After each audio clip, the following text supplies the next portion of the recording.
Suatu ketika, tepatnya di hari Arafah, dikala Syekh Abdul Qadir Al-Jailani masih berusia remaja, beliau hendak membaca ke ladangnya dengan seekor lembu. Namun tiba-tiba saja terjadi keanehan. Binatang tersebut menoleh dan menatapnya, kemudian berbicara seperti manusia. "Hei Abdul Qadir, engkau tidak dijadikan untuk ini dan tidak diperintah mengerjakannya." Pemuda itu sangat terkejut mendapat teguran dari seekor lembu yang sebelumnya tidak dapat berbicara dalam bahasa manusia. Kedengarannya memang aneh, tapi begitulah kenyataannya yang terjadi. Allah Maha berkehendak. Syekh Abdul Qadir Al-Jailani sadar dan beliau segera meninggalkan tempat itu untuk pulang. Dan setibanya di rumah langsung naik ke atas loteng. Dan dari atas sana beliau dapat melihat banyak orang yang pergi ke padang Arafah untuk melakukan wukuf.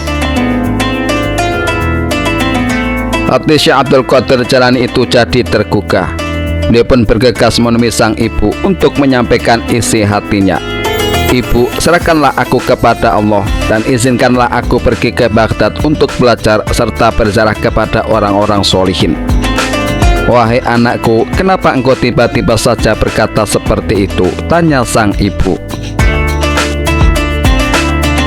Setelah Syekh Abdul Qadir Jailani menceritakan peristiwa aneh yang baru saja dialami, maka sang ibu sadar bahwa anaknya akan memperoleh derajat mulia sebagaimana para aulia kekasih Allah wa Rasulihi sallallahu alaihi wasallam. Sang ibu menangis karena terharu. Kemudian beliau mengambil harta warisan almarhum ayah Syekh Abdul Qadir. Warisan tersebut berupa uang sejumlah 80 dinar. Selanjutnya dibagi dua, yakni 40 dinar untuk Syekh Abdul Qadir dan 40 dinar yang lainnya untuk saudaranya.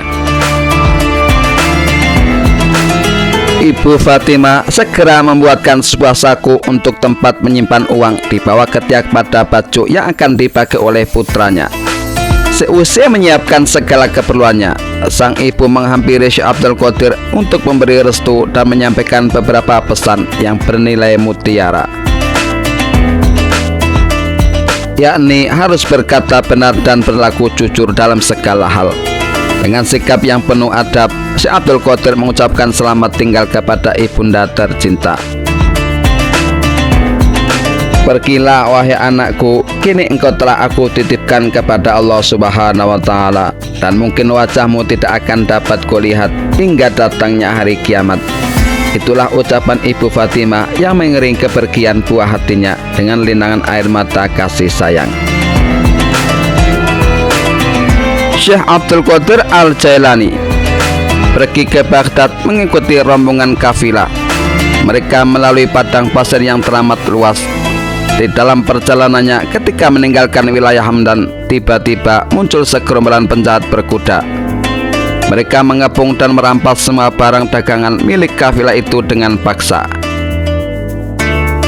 Salah seorang di antara mereka menghampiri Syekh Abdul Qadir yang berpenampilan seperti orang miskin, kemudian bertanya, "Hei orang fakir, engkau mempunyai apa?" "Aku membawa uang 40 dinar, jawab Syekh Abdul Qadir. "Mana?" tanya penjahat itu. "Dijahit dalam saku dan berada di bawah ketiakku," kata Syekh Abdul Qadir. Penjahat itu menganggap Syekh Abdul Qadir berbohong dan tidak memiliki apa-apa, sehingga ia tidak diperhatikan dan pemuda itu ditinggalkan begitu saja. Namun sesaat kemudian datang lagi yang lain dengan menghunuskan pedangnya yang berkilat tajam, kemudian mengajukan pertanyaan yang serupa.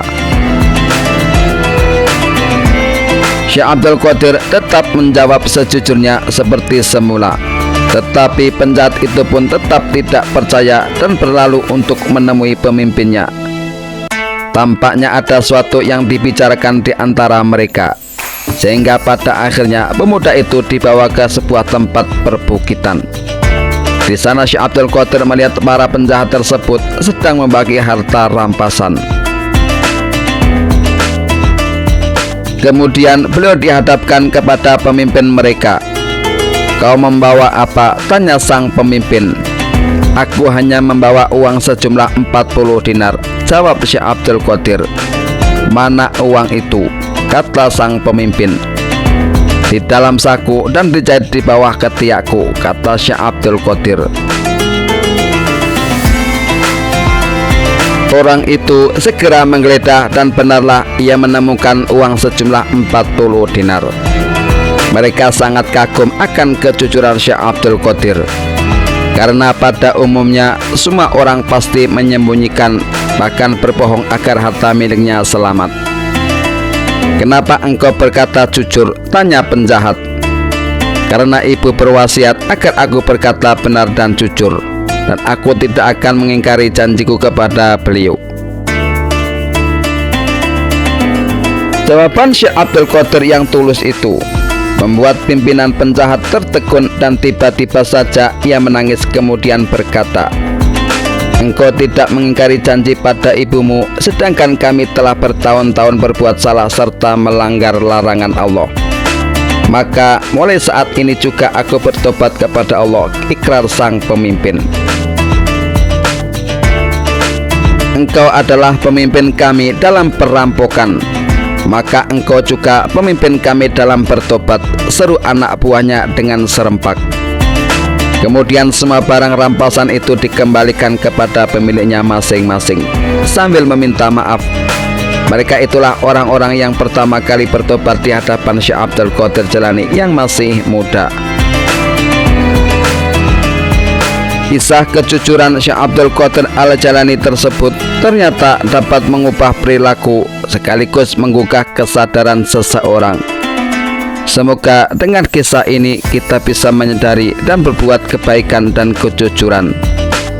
Wallahu a'lam bishawab. Akhirul kalam. Wassalamualaikum warahmatullahi wabarakatuh.